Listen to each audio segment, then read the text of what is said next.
It seems the government is quite satisfied with its tax collection efforts during the first 2 months of the current fiscal year. The numbers of the July-August collection have come out at rupees 5,180 billion, which is significantly higher than last year, but still short of the target, with a 2-month target of rupees 644 billion. The FBR has come out rupees 64 billion short. This means that the FBR is currently meeting around 90% of its target, which tabulated over the full year would mean a shortfall of rupees 500 billion when the final numbers are tabulated. The increase has come purely through a 30% increase in taxation on the domestic economy, including inland sales and income tax, while the biggest shortfall lies in custom duty collection, which is rupees 23 billion less than the target, with around 40% of revenue collected through imports and exports. The planned reduction of imports is causing major issues for the FBR plan to meet its taxation targets. What is also bizarre is that officials have tried to give the impression that the shortfall in customs duty is a good thing in itself.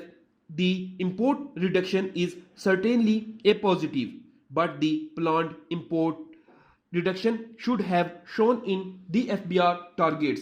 Did the government commit to setting an important import taxation target that was higher than actual imports?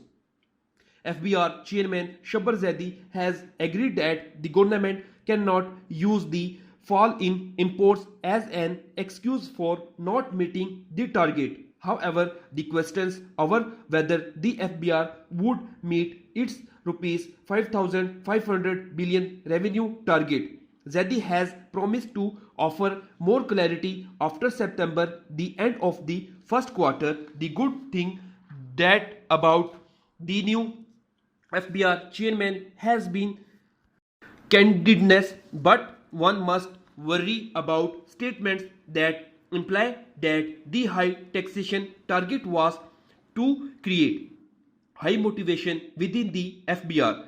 Taxation target should be realistic without getting into the question of whether the current targets are even fair in a stumbling economy, since it seems unlikely that the FBR will manage to collect rupees 450 billion in September to meet its target. It is likely to push for a mini budget or a reduction in target revenue. The latter would be the better choice, but it could lead to a situation where the budget deficit could hit 9% of GDP. This would be embarrassing for a government that has claimed that its policies aim to reduce budget deficit and lending, not increase it massively. This is why the government could rely heavily on the FBR to cover the shortfall, which could mean more taxes in the near future. Profitability in major economic sectors, including manufacturing, has fallen. This would not make it the right time to increase taxation further. While the FBR chairman has continued to insist that the focus needs to be on sorting basic issues such as documentation instead of meeting taxation targets, the government and the revenue board are still pursuing high target. It should not be a surprise when questions are asked when the targets are not hit. Updated dictation के लिए मेरे channel को subscribe करें, like करें और मज़ीद आगे share करें।